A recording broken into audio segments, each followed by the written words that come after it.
So it's been a couple months since Shonen Jump released their app, and while it's a great way to support the industry, it's not without its fair share of problems. Thankfully, most of these issues are very minor, but I haven't seen very many people talk about them, which is why I wanted to weigh in on my thoughts on the Shonen Jump app.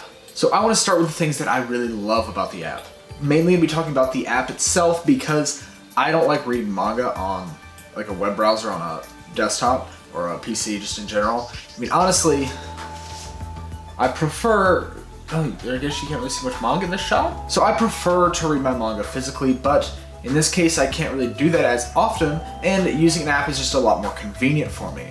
Now the $2 price point that Shonen Jump lays out is very, very cheap, and it's really insane when you think about it. So for $2 you can read One Piece, Bleach, Naruto, and the original Dragon Ball. That's a lot of manga, and you'll have read through the big three. And then at that point, because the only one of those that is currently continuing is One Piece, as we know, you can read One Piece for free. Now you do only get a 100 chapter limit, but honestly, 100 chapters is a ton. That means in 10 days you can get caught up with One Piece if you're reading 100 chapters a day.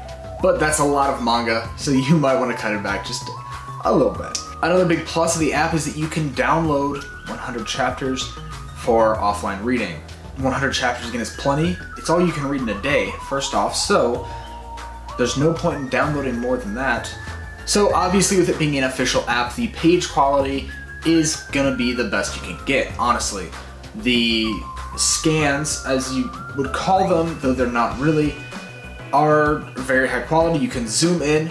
They are, really big images, and the translation is really nice. Now, I don't know Japanese personally, but all the jokes seem to flow. When there's jokes, the dialogue doesn't seem choppy. It doesn't feel like a rushed job, even though it is coming out same day as Japan. Now, the reading experience is really good, but this is where my biggest complaints kind of come from. Because when and it's all minor things also, it really, really is. Because when you're on page 1 of a chapter, and let's say you are about to swipe forward, so you start to swipe, then you want to finish a panel or reread a panel or something, so you let go. But you haven't swiped backwards, the pop-up will come up saying you're reading the wrong way. Continuing on to next chapters can also be a little weird sometimes. So when you finish a manga or catch up to the latest chapter, the last page will just stay on the screen, where normally when you swipe, it will go to a splash screen saying, do you want to read the next chapter? It's very, very sensitive when you have another chapter to read afterwards. So when you do swipe, it will, or if you even touch the screen slightly, it will automatically go to that splash screen. You can miss a whole page. And a lot of times with manga like One Piece, the last page will actually be a 2-page spread. So you need to kind of slowly slide across to read the full panel. So it becomes an issue when you accidentally go too far and it goes to the splash screen. You've missed a lot, and it really breaks up the flow of reading. But when you finish the latest chapter of a manga, the page will just stay there. And this is also an issue because it doesn't really, I would really like to have oh, you finished this one, well, try these series, or even just continue reading these other series that you're already reading. Just that kind of screen would be helpful, but it needs to be not as sensitive as it is. It's kind of a sensitivity issue with the beginning and the end of the chapters on the reading experience. Otherwise, no complaints, because when it is a 2-page spread, you can turn your phone sideways to get 2 pages and see the full image. Another thing that a lot of people have mentioned about this app, and it's one of the few things you actually see criticism of, is the actual titles themselves. Now, the Vault has a ton of series in it, and most of the currently publishing series are there to read, but not all of them have all the chapters. And the way it's done is really odd, because it doesn't start from chapter 1 to chapter 50 of Act Age, for instance. That's not what they don't have. They have chapters 1, 2, 3, and maybe up to 6 of Act Age. Then it just skips about 30 chapters, and you're just left unable to read it. And for me, this is an issue because I really want to read Act Age, and there's also other series that I really want to read, and some of them are very popular, so it's very odd that they would do this. So series that are like this, you'll see Haikyuu, Jujutsu Kaisen, Demon Slayer. It has the anime coming out even, and I believe that they've promoted the manga on Twitter, saying if you like the anime, come read the manga, but you can't read all of it. And it's very annoying when there's just a chunk of chapters in the middle that aren't released. And I would prefer not to go to a third-party source to read that manga. I would prefer to support it on the platform that is supposedly giving it to me. And with that being said, another issue that I really wish that they would do something about is, it's not really an issue, it's more of a preference thing, but any title that is marked mature is not on their app. You can only read it through the web browser only.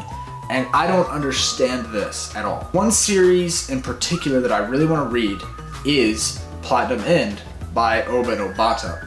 But I would have to read that on a web browser on my computer, and I can't stand that. I can't stand reading manga that way. It just doesn't feel right. Now, Manga Plus by Shueisha does have some of the more mature titles, like Jigoku Roku, and it does have all the chapters of it, but most of these titles they don't have all the chapters for. They have the beginning and more recent ones. So you can't read them that way either. And it just seems odd that Shonen Jump would not allow me to have a tick box in the settings that just says show mature content. You don't have to show it on default, but in the account settings, you just have a parental guidance feature, because it's not like you're locked out of it on the website by going there. So if it's a young kid who's reading manga and he only reads on the computer, he can read anything he wants to. You know, it's only locked out for those mobile users, which is really, really odd. And I wish that they would do something about it, because it's not like we're reading seinen. You know, it's not like Berserk, where there is graphic nudity and violence. Like, these series are still aimed at young boys. That's the target market. So it just seems really odd to me that I can't read, you know, the kind of more mature titles on the app. However, I did mention Manga Plus, and Manga Plus is great. It has a lot of titles that Shonen Jump doesn't have, and it's completely free, which is insane. Now, it doesn't have all the features that Shonen Jump has, such as downloading the chapters to read later, but it does have other things like a plan to read list, which I really wish Shonen Jump would do. The whole currently reading list was a great addition to the app, and I love that, because I can just immediately go in, see which one I'm on, and start from there. I don't have to track it on any list as much as I do. I mean, I do anyways, but that's personal preference, but I don't have to. It's not mandatory. So if I do forget, I can go check the app, see where I'm at, bada bing, bada boom. So I believe that if Manga Plus and Shonen Jump's apps combined, we would have the perfect manga reading app. All the pros of Manga Plus are really what Shonen Jump is lacking, and all the pros of Shonen Jump is what Manga Plus is lacking. And so I do really wish that they would just kind of merge together. However, if there's one thing that if Shonen Jump, if you are watching this video, which I mean I highly doubt, but hopefully you are, hopefully you're listening to the community, even though I am a small voice, hopefully you still are, please just, first thing you need to do, you're adding a ton of series to the vault, and that's great.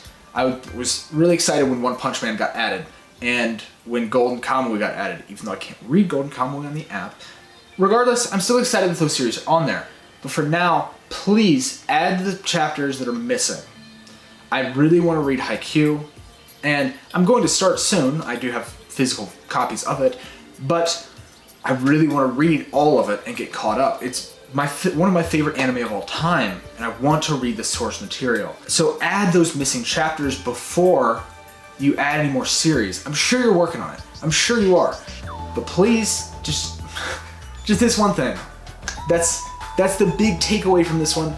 If you don't take anything else I said into consideration, listen to all the voices of the people on Twitter whenever you release a new chapter.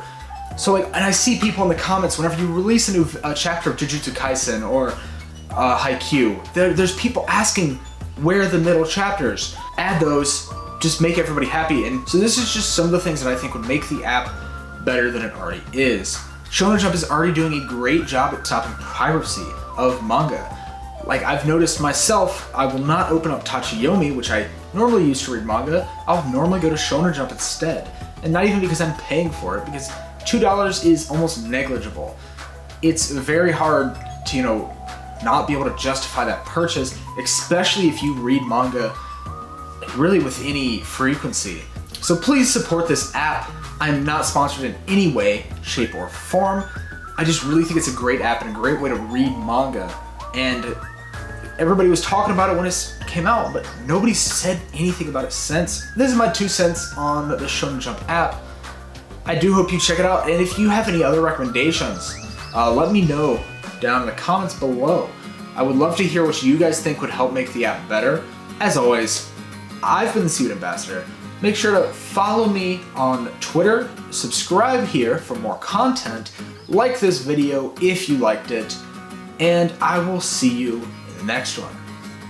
Bye-bye.